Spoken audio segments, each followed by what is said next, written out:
పెదవులు పలుకని భాష ఒకటుందని నిన్ను చూసాకే తెలిసింది.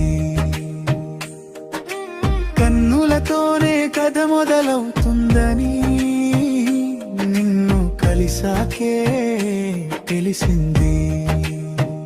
చూపులతో చుట్టేశావే, నవ్వులతో కట్టేశావే, హృదయపు తలుపులు తట్టావే, అలజడి నాలో రేపావే. ఆశా జ్యోతిని వెలిగించావే, ఏమని చెప్పను ప్రేమ నాయకి చిరునామా. ఏమని చెప్పను ప్రేమ నాయకి చిరునామా.